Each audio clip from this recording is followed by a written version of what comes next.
Hello YouTube, and welcome back to my channel. This is JB, and this is JB Knows.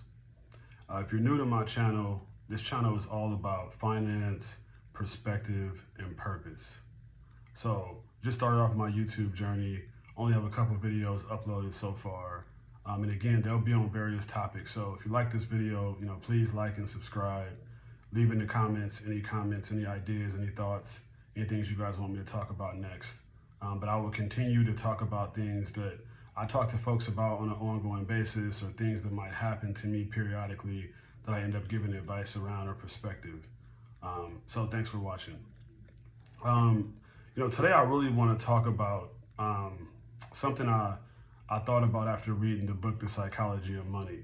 If you haven't read that book, it's a fantastic book, really talking about finance, perspectives around money, how people spend, what they do with money.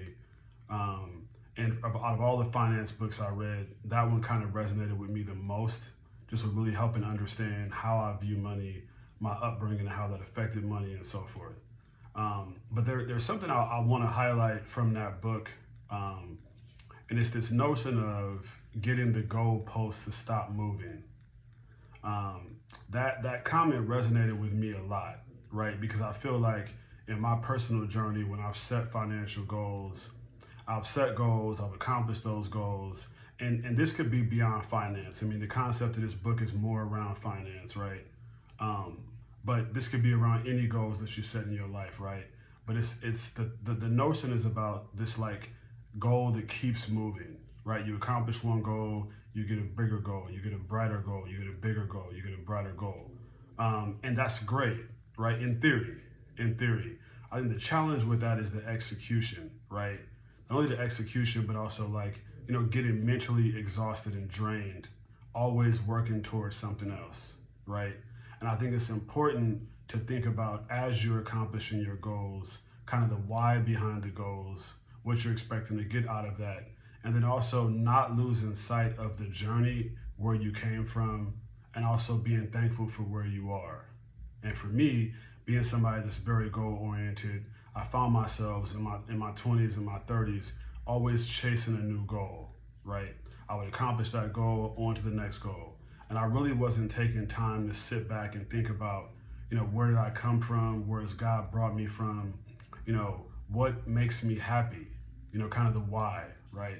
So in this video, I kind of want to talk about, 3 things that help me kind of keep things in perspective as I'm chasing goals, so I can get that goalpost to stop moving.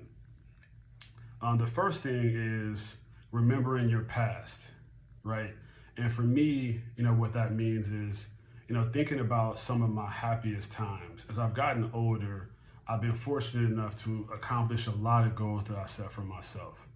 But as I think about that, as I accomplished those goals, I often reflected and thought I wasn't much happier in general by accomplishing those goals. It just became like a checkbox. It became something to keep me going, something to keep me motivated.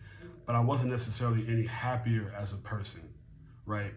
So when I think about times that I was the happiest, whether it's now or when I was much younger, it was the simple things, right? It was getting together with family. It was having a great meal with loved ones and friends.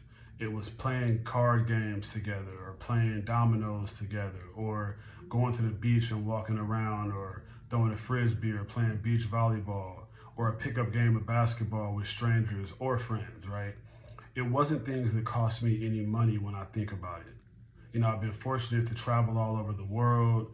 I've seen oceans everywhere. I've seen beaches everywhere. I've seen mountains. I've seen beautiful terrain. I've seen sunsets and sunrises all over the place. And it's been great, right?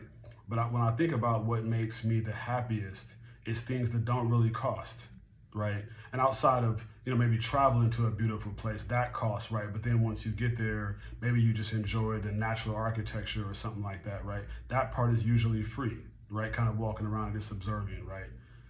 Doesn't cost a whole lot, right? So I found sometimes as I've gotten older, with the complexity of life and the internet and meeting people and dating different things, the bar kind of keeps moving, kind of out of comparison, right? So the first thing is to just remember where you came from, right? And I don't mean you had to come from humble beginnings, but just think about your past and what were the happiest times for you, right? It's kind of the first step. The second one, and I kind of alluded to this earlier, is asking yourself your why, right? What is the purpose of the goal you're setting, right? For me, when I look at financial goals, it's all about financial freedom and freedom of my time. I like the FIRE movement, but really the financial independence part of it is what I care about. The retire early, I'm a busybody, right? I'm gonna always have something to do. I like being productive, right? So I don't think that I would ever retire. I might retire from my career in tech, right? And then, like I talked about in other videos, going into being a professor, which I would love to do, right?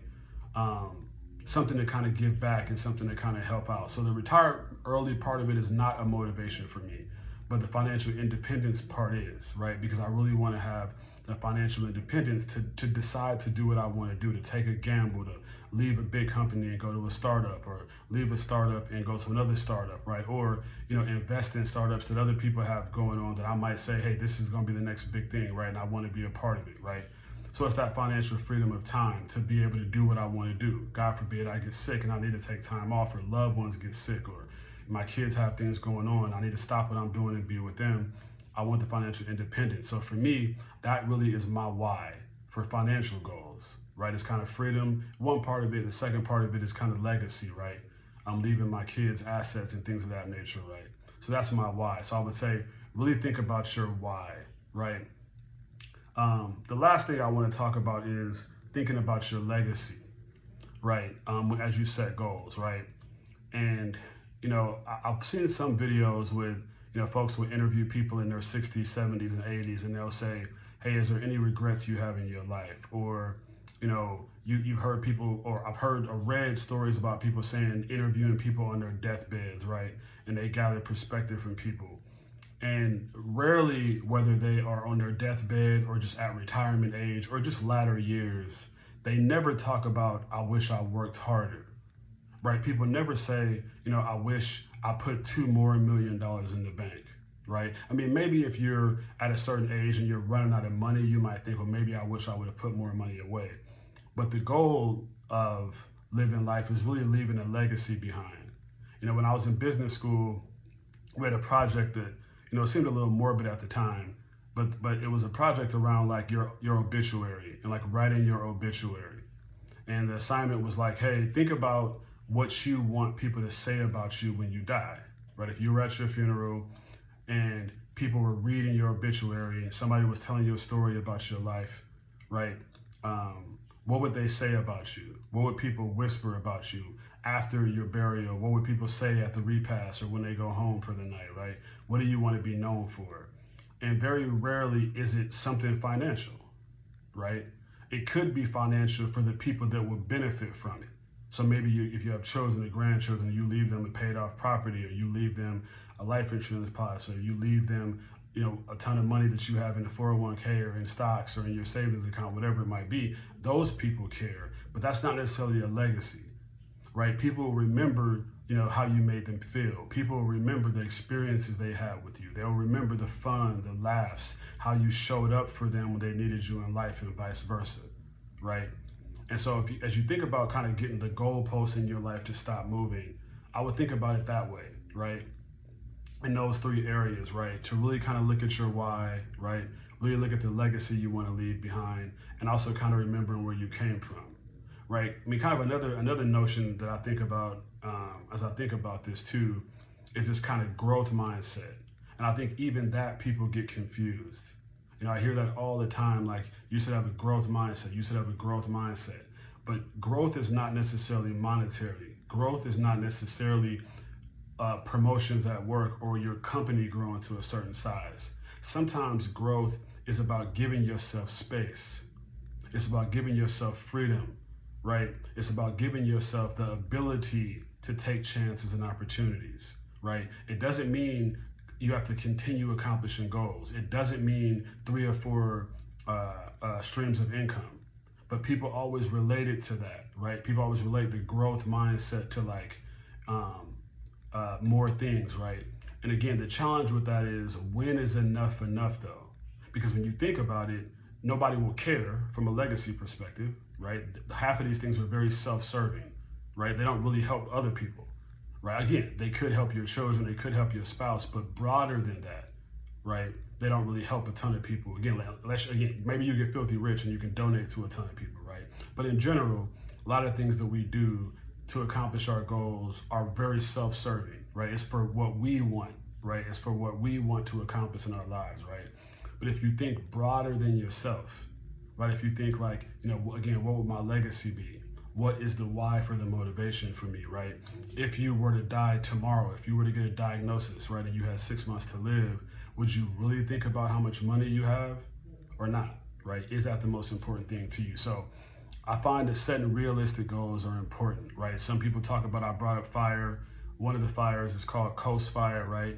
And that fire is essentially about, hey, if I save X amount of money and I let it sit and invest for a certain amount of time, it'll help me achieve some goal, right? And I think that's a cool notion, right? You might say, hey, I'm 30 years old. If I can get to $100,000 in my 401k or in some kind of investment vehicle, right?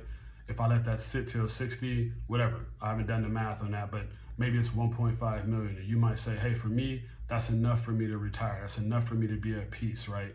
That doesn't mean you stop donating, and hopefully you don't, or contributing to whatever that investment is. But you have that starting point to say, this is all I need, and with continued compounding interest, I'll get to where I get. That's a realistic goal that doesn't have to keep moving, right? But if you get to that goal, or you get halfway through that goal, and you think because of life, right, in comparison, and thinking about everything else everybody has, and I'm seeing people with new cars and bigger houses, and all of a sudden your house is not enough. All of a sudden your money is not enough. Right now you need $3 million because of all these things you required, right? And it's okay if life happens that way, and maybe you have more grandkids than you thought. And you say, okay, well, I would like to leave a property to each of my 3 grandkids, right? That's not a crazy goal, as long as it doesn't stress you out to the point where, again, you feel like you failed in your life when you get to the end of your life, or if you get to a point where those things are just no longer realistic, right? So just want to talk about that because I've talked to various people about this topic, and it's very interesting. Again, I liked it when I read about it in that book, and he was talking about, the author was talking about, like, the hardest financial skill set is to get that goalpost to stop moving, right? But again, I want to make that broader as we talk about purpose, as we talk about perspective, as we talk about finance and beyond, right? I think it's important to get that goalpost to stop moving. Put a line in the sand and say, if I get to this point, that's great for me, right? I can still go beyond it. As long as I still have air and abilities in my life, I'm gonna still work more. I'm gonna still attain more. But at some point, I'm gonna say, I'm good. This is a good space for me. This is where I have the freedom that I want. From a growth perspective, right, I have the breathing room, right? I have the space to kind of do different things in my life, right? And if for some reason I have an ailment or a sickness and I can't accomplish those goals anymore, I'm happy with this. I'm happy where I landed. So again, like, comment, subscribe to the channel. Hopefully this is good content. I'm going to continue to talk about various topics on an ongoing basis. But if you agree with this, let me know. If there's anything that you can think of, also put that in the comments, right? Think about your goals, and if your goalpost keeps moving in your life, and has that been stressful or a challenge for you. But look forward to talking to you on the next episode. Thanks.